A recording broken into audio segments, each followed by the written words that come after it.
بسم اللہ الرحمن الرحیم۔ السلام علیکم۔ قیامت کے کتنے قریب ہیں ہم۔ رسول اللہ صلی اللہ علیہ وسلم کی بتائی ہوئی نشانیاں جو ظاہر ہو چکی ہیں۔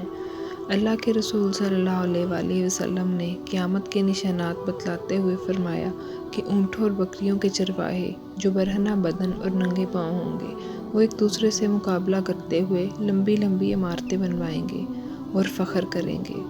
ریاض شہر میں عمارتوں کا یہ مقابلہ آج اپنے عروج پر پہنچ گیا۔ دبئی میں برج خلیفہ کی عمارت دنیا کی سب سے اونچی عمارت بن گئی، تو ساتھ ہی ساتھ شہزادہ ولید بن طلال نے جدہ میں بھی اس سے بڑی عمارت بنانے کا اعلان کر دیا ہے، جو دھڑا دھڑ بنتی ہی چلی جا رہی ہے۔ عرب کی عمارتیں سارے جہان سے اونچی ہو چکی ہیں۔ اللہ کے رسول صلی اللہ علیہ وسلم کی ایک اور حدیث ہے کہ قیامت سے پہلے سرزمین عرب دوبارہ سرسبز ہو جائے گی۔ سعودی عرب اور امارات میں بارشیں شروع ہو چکی ہیں۔ مکہ اور جدہ میں سیلاب آ چکے ہیں۔ عرب سرزمین جسے پہلے ہی جدید ٹیکنالوجی کو کام میں لا کر سرسبز بنانے کی کوشش کی گئی ہے، وہ قدرتی موسم کی وجہ سے بھی سرسبز بننے جا رہی ہے۔ سعودی عرب گندم میں پہلے ہی خود کفیل ہو چکا ہے۔ وہاں خشک پہاڑوں اور بارشوں کی وجہ سے سبزہ اگنا شروع ہو چکا ہے۔ اگر احادیث پر غور کریں تو مشرق وسطیٰ کے زوال کا آغاز ملک شام سے شروع ہوا، لیکن شاید عرب حکمران یا تو یہود و نصارہ کی چال نہ سمجھ سکے یا بے رخی اختیار کی، لیکن وجہ جو بھی ہو یا نہ ہو، سرکار صلی اللہ علیہ وسلم کی بتائی ہوئی علامات کو تو ظاہر ہونا ہی تھا۔ حدیث کے مطابق چنانچہ حدیث پاک میں ارشاد ہے، رسول اللہ صلی اللہ علیہ وسلم نے فرمایا، جب اہل شام تباہی و بربادی کا شکار ہو جائیں تو پھر تم میں کوئی خیر باقی نہ رہے گی۔ اب جبکہ 5 سالہ خون ریزی میں 8 لاکھ بے گناہ بچے، بوڑھے، عورتیں شہید اور لاتعداد دوسرے ملک کی سرحدوں پر زندگی کی بھیک مانگتے ہوئے شہید ہو رہے ہیں اور اتنے ہی تعداد میں زخمی یا معذور ہو چکے ہیں، لہٰذا شام ملک تباہی کے بعد اب نزا کی حالت میں ہے۔ اس حدیث کے حساب سے عرب ممالک کے سنہرے دور کے خاتمے کی اہم وجہ ملک شام کے موجودہ حالات ہیں۔ گویا نبی کریم صلی اللہ علیہ وسلم کی ایک اور پیشگوئی کی علامت ظاہر ہو رہی ہے یا ہو چکی ہے۔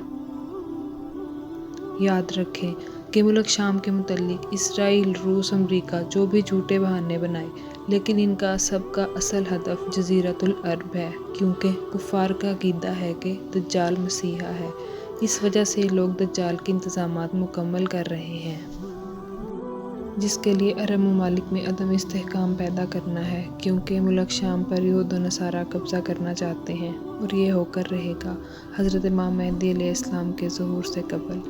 چنانچہ کتاب فتن میں ہے کہ آخری زمانے میں جب مسلمان ہر طرف سے مغلوب ہو جائیں گے، مسلسل جنگیں ہوں گی، شام میں بھی عیسائیوں کی حکومت قائم ہو جائے گی۔ علماء کرام سے سنا ہے کہ سعودیہ، مصر، ترکی بھی باقی نہ رہے گا، ہر جگہ کفار کے مظالم بڑھ جائیں گے، امت آپسی خانہ جنگی کا شکار رہے گی۔ عرب، سعودی عرب وغیرہ میں بھی مسلمانوں کی باقاعدہ پرشوکت حکومت قائم نہیں رہے گی۔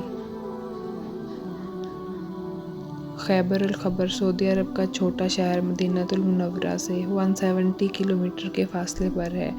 اس کے قریب یہود و نصارہ پہنچ جائیں گے اور اس جگہ تک ان کی حکومت قائم ہو جائے گی۔ بچے کچے مسلمان مدینہ منورہ پہنچ جائیں گے۔ اس وقت حضرت امام مہدی مدینہ منورہ میں ہوں گے۔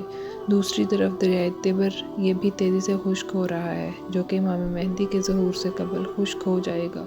اس لیے جب مشرق وسطیٰ کے حالات کو، خصوصاً مسلمان اور ساری دنیا کے حالات کو دیکھتے ہوئے تو صاف نظر آتا ہے کہ دنیا ہولناکیوں کی جانب بڑھ رہی ہے۔ فرانس میں حملوں کے بعد فرانس اور پوپ بھی عالمی جنگ کی بات کر چکے ہیں۔ سوال پیدا یہ ہوتا ہے کہ اس عالمی جنگ کا مرکز کون سا خطہ ہوگا؟ واضح نظر آ رہا ہے، مشرق وسطیٰ ہی متوقع ہے۔ یہاں بھی پاک و ہند کی رنجشیں اور کشمکش کے بڑھتے حالات سے بھی لگتا ہے کہ غزوہ ہند کی طرف رخ کر رہے ہیں، کیونکہ حضرت ابو ہریرہ رضی اللہ تعالیٰ عنہ سے روایت ہے کہ رسول اللہ صلی اللہ علیہ وسلم نے ارشاد فرمایا، میری قوم کا ایک لشکر وقت آخر کے نزدیک ہند پر چڑھائی کرے گا اور اللہ اس لشکر کو فتح نصیب کرے گا، یہاں تک کہ وہ ہند کے حکمرانوں کو بیڑیوں میں جکڑ کر لائیں گے۔ خدا اس لشکر کے تمام گناہ معاف کر دے گا۔ پھر وہ لشکر واپس رخ کرے گا اور شام میں موجود عیسیٰ ابن مریم کے ساتھ جا کر مل جائے گا۔ حضرت ابو ہریرہ رضی اللہ تعالیٰ عنہ نے فرمایا، اگر میں اس وقت تک زندہ رہا تو میں اپنا سب کچھ بیچ کر بھی اس لشکر کا حصہ بنوں گا، اور پھر جب اللہ ہمیں فتح نصیب کرے گا تو میں ابو ہریرہ جہنم کی آگ سے آزاد کہلاؤں گا۔ پھر جب میں شام پہنچوں گا تو عیسیٰ ابن مریم علیہ السلام کو تلاش کر کے انہیں بتاؤں گا کہ محمد صلی اللہ علیہ وآلہ وسلم کا میں ساتھی رہا ہوں۔ رسول پاک صلی اللہ علیہ وآلہ وسلم نے تبسم فرمایا اور کہا، بہت مشکل، بہت مشکل۔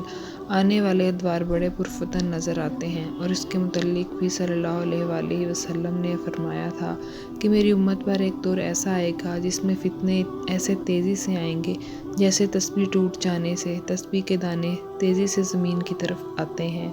لہٰذا اپنی نسلوں کی ابھی سے تربیت اور ایمان کی فکر فرمائیے۔ جزاک اللہ۔